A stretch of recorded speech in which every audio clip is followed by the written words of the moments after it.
The video that I chose to put into my presentation is by Drew Dudley, and it is a TED Talk involving everyday leadership. He is the former coordinator of one of the largest university leadership development programs in Canada, and he embraces the idea that leadership cannot be taught, it can only be learned. He says, "I've never thought of what I do as teaching leadership. For me, it's always been about trying to find a way to help others explore the concept, what it means to them and to their communities."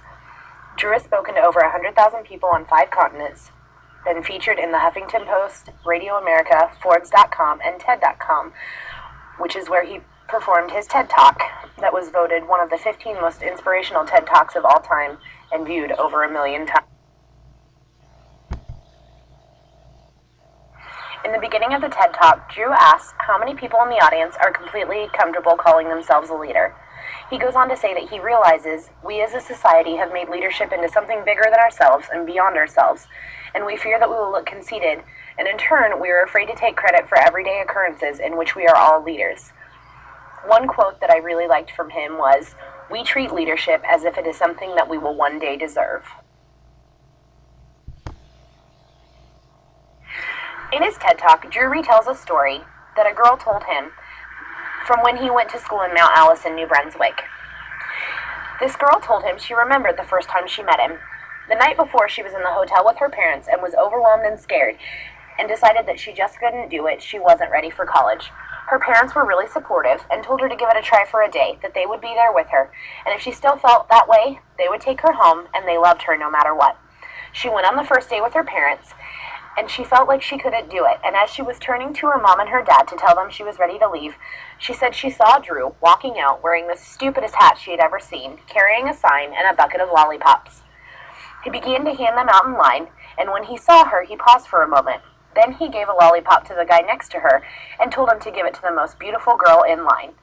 When he did, Drew gave her a stern look, looked at her parents and said, "Look at this. Day 1 away from home, and your daughter is already taking candy from strangers." Everyone around them lost it and was laughing and having a great time, and it changed her perception about the situation, and she decided to stay.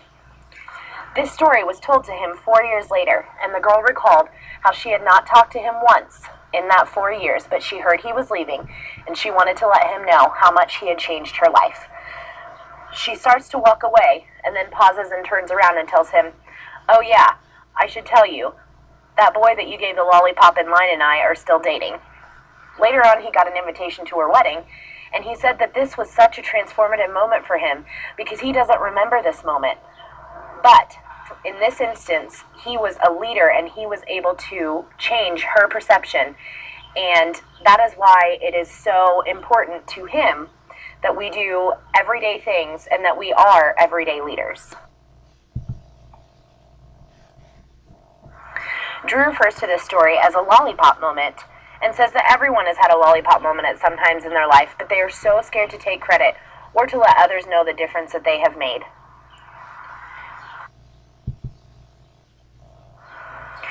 The final quote that I wanted to share from Drew Dudley's TED Talk was something that made a big impact on me.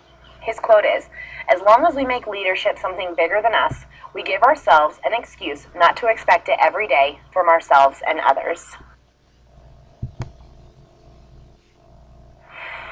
The next video that I chose was done by Business in the Community, which is a UK organization that works on several different premises, but basically works on implementing sustainable business models, including small, medium, and social enterprises in the supply chain, creating new partnerships between commerce and culture, seconding talented employees to broker resource and support into local communities, forging long-term partnerships with schools, providing work experience, mentoring, and training placements for disadvantaged people, and instituting fair recruitment and employment practices. This video was tailored more towards the business side of being an inclusive leader. However, I did find that there was a lot of information both on their website and in the video, including what you will see in a second, which is the 3 core qualities of an inclusive leader. The Business in the Community video talks about 3 core qualities that every inclusive leader must have. The first is the ability to adapt their style and be aware of the diversity of the people that they work with. The second is to help to develop and support strong and diverse talent in their employees. And the third is that they are innovative and they help to foster quality, productivity, and satisfaction. Inclusive leaders learn their skills through osmosis and experience, according to Business in the Community. Thus, leadership can be experienced and learned, but not taught, which is the same thing that Drew Dudley was talking about in his video. Business in the Community also states that inclusive leaders are successful because they are making the most of themselves and their teams.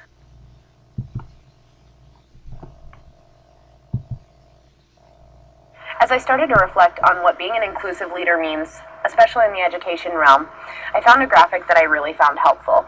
It's in the shape of a flower with 3 petals with different attributes around the edges, and then a center of personal qualities and values. As a teacher and hopefully an administrator someday, leading and developing individuals, the first petal talks about showing genuine concern, being accessible, enabling, and encouraging change. I believe that we do this every day in our classroom as teachers by providing a safe learning environment so students can feel empowered to learn and motivated to be successful. As an administrator, I believe that showing genuine concern, being accessible, and enabling and encouraging change is very important to empower your teachers to work hard and to help their students succeed. The next petal on the bottom right, leading the way forward, is something that both teachers and administrators do. It involves building a shared vision, networking, resolving complex problems, and facilitating change sensitively. I believe that administrators work hard to build a shared vision and work to promote through communication and networking that vision with their teachers. Resolving complex problems comes through collaborating with teachers and other administrators and helps to lead the way forward. On the bottom left is leading and developing the organization. This is done by supporting a developmental culture, inspiring others, focusing team effort, and being decisive. This happens both on the administrator and the teacher levels, but I think building a supportive and developmental culture is very important for administrators as well as inspiring others. And I think a good administrator can do this very effectively by being decisive, but also being able to delegate tasks and form groups where communication is valued and appreciated. Finally, in the center of the flower, talks about personal qualities and values. Being honest and consistent and acting with integrity is something that is key to every administrator and also goes along with the ISLLC standards. As a teacher, I know that I value honesty and consistency from my administrators, and I appreciate the fact that they can come to me with issues and provide constructive criticism, and we can work together to collaborate and find ways to do things in the classroom better. I would like to end with a quote by Marianne Williamson. Our deepest fear is not that we are inadequate. Our deepest fear is that we are powerful beyond measure. It is our light, not our darkness, that most frightens us.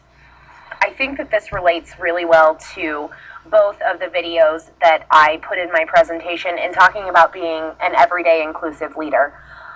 I think that sometimes we are afraid of celebrating those moments that happen, but I can guarantee you that every day in my classroom something happens where I am an inclusive leader, or my paraeducators are an inclusive leader, or the students themselves are an inclusive leader, and I think this can transfer across roles into administration as well.